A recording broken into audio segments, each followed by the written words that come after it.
मेरे प्यारे देशवासियों, नमस्कार।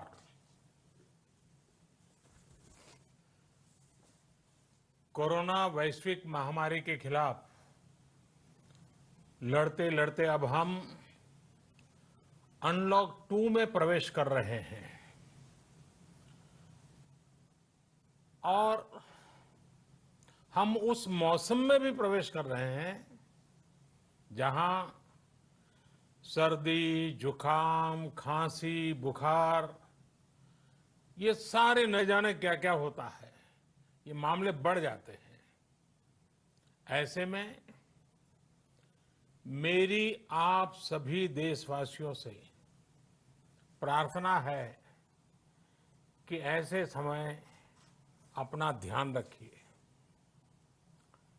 साथियों, ये बात सही है कि अगर कोरोना से होने वाली मृत्यु दर को देखें तो दुनिया के अनेक देशों की तुलना में भारत संभली हुई स्थिति में है। समय पर किए गए लॉकडाउन और अन्य फैसलों ने भारत में लाखों लोगों का जीवन बचाया है, लेकिन हम ये भी देख रहे हैं कि जब से देश में अनलॉक 1 हुआ है, व्यक्तिगत और सामाजिक व्यवहार में लापरवाही जरा बढ़ती ही चली जा रही है।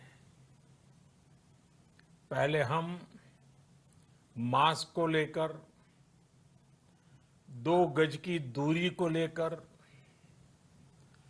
20 सेकंड तक दिन में कई बार हाथ धोने को लेकर बहुत सतर्क थे, लेकिन आज जब हमें ज्यादा सतर्कता की जरूरत है तो लापरवाही बढ़ना बहुत ही चिंता का कारण है। साथियों, लॉकडाउन के दौरान बहुत गंभीरता से नियमों का पालन किया गया था। अब सरकारों को, स्थानीय निकाय की संस्थाओं को, देश के नागरिकों को फिर से उसी तरह की सतर्कता दिखाने की जरूरत है। विशेषकर कंटेनमेंट जोन्स, उस पर तो हमें बहुत ध्यान देना होगा। जो भी लोग नियमों का पालन नहीं कर रहे हैं, हमें उन्हें टोकना होगा, रोकना होगा और समझाना भी होगा। अभी आपने खबरों में देखा होगा, एक देश के प्रधानमंत्री पर 13,000 रुपये का जुर्माना इसलिए लग गया क्योंकि वो सार्वजनिक स्थल पर मास्क पहने बिना गए थे। भारत में भी स्थानीय प्रशासन को इसी चुस्ती से काम करना चाहिए। ये 130 करोड़ देशवासियों के जीवन की रक्षा करने का अभियान है। भारत में गांव का प्रधान हो या देश का प्रधानमंत्री, कोई भी नियमों से ऊपर नहीं है। साथियों, लॉकडाउन के दौरान देश की सर्वोच्च प्राथमिकता रही ऐसी स्थिति न आए कि किसी गरीब के घर में चूल्हा न जले। केंद्र सरकार हो, राज्य सरकारें हो, सिविल सोसाइटी के लोग हों, सभी ने पूरा प्रयास किया कि इतने बड़े देश में हमारा कोई गरीब भाई बहन भूखा न सोए। देश हो या व्यक्ति, समय पर फैसले लेने से, संवेदनशीलता से फैसले लेने से किसी भी संकट का मुकाबला करने की शक्ति अनेक गुना बढ़ जाती है। इसलिए लॉकडाउन होते ही सरकार प्रधानमंत्री गरीब कल्याण योजना लेकर आई। इस योजना के तहत गरीबों के लिए 2.25 लाख करोड़ रुपए का पैकेज दिया गया। साथियों, बीते 3 महीनों में 20 करोड़ गरीब परिवारों के जनधन खातों में सीधे 31,000 करोड़ रुपया जमा करवाए गए हैं। इस दौरान 9 करोड़ से अधिक किसानों के बैंक खातों में 18,000 करोड़ रुपए जमा हुए हैं। इसके साथ ही गांवों में श्रमिकों को रोजगार देने के लिए प्रधानमंत्री गरीब कल्याण रोजगार अभियान तेज गति से आरंभ कर दिया गया है। इस पर सरकार 50,000 करोड़ रुपए खर्च कर रही है। लेकिन साथियों, एक और बड़ी बात है जिसने दुनिया को भी हैरान किया है, आश्चर्य में डुबो दिया है।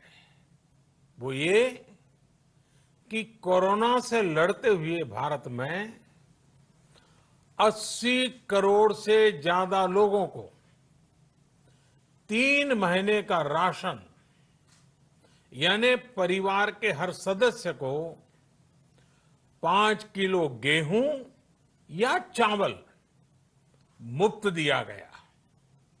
इसके अतिरिक्त प्रति परिवार हर महीने 1 किलो दाल भी मुफ्त दी गई। यानी एक तरह से देखें तो अमेरिका की कुल जनसंख्या से 2.5 गुना अधिक लोगों को, ब्रिटेन की जनसंख्या से 12 गुना अधिक लोगों को और यूरोपियन यूनियन की आबादी से लगभग 2 गुने से ज्यादा लोगों को हमारी सरकार ने मुफ्त अनाज दिया है। साथियों, आज मैं इसी से जुड़ी एक महत्वपूर्ण घोषणा करने जा रहा हूं। साथियों, हमारे यहां वर्षा ऋतु के दौरान और उसके बाद मुख्य तौर पर कृषि क्षेत्र में, एग्रीकल्चर सेक्टर में ही ज्यादा काम होता है। अन्य दूसरे सेक्टरों में थोड़ी सुस्ती रहती है। जुलाई से धीरे धीरे त्योहारों का भी माहौल बनने लगता है। अब आप देखिए, अभी 5 जुलाई को गुरु पूर्णिमा है, फिर सावन शुरू हो रहा है, फिर 15 अगस्त आएगी, रक्षाबंधन आएगा, कृष्ण जन्माष्टमी आएगी, गणेश चतुर्थी आएगी, ओणम होगा और आगे जाएं तो काटी बिहू है, नवरात्रि है, दुर्गा पूजा है, दशहरा है, दीपावली है, छठी मैया की पूजा है। त्योहारों का ये समय जरूरतें भी बढ़ाता है, खर्च भी बढ़ाता है। इन सभी बातों को ध्यान में रखते हुए ये फैसला लिया गया है कि प्रधानमंत्री गरीब कल्याण अन्न योजना का विस्तार अब दिवाली और छठ पूजा तक, यानी नवंबर महीने के आखिर तक कर दिया जाएगा।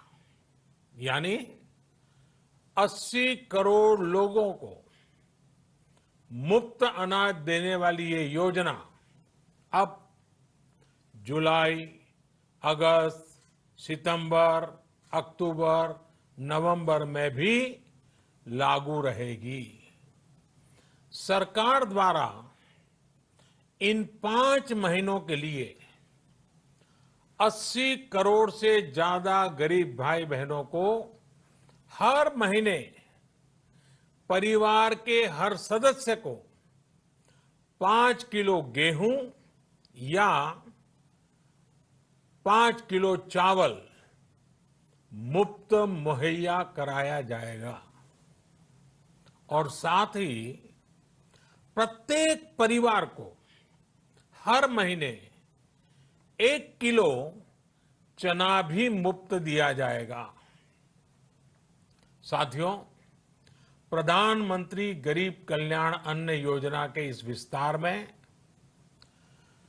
90,000 करोड़ रुपए से ज्यादा खर्च होंगे। और अगर इसमें पिछले 3 महीने का खर्च भी जोड़ दें तो ये करीब करीब 1.5 लाख करोड़ रुपया हो जाता है।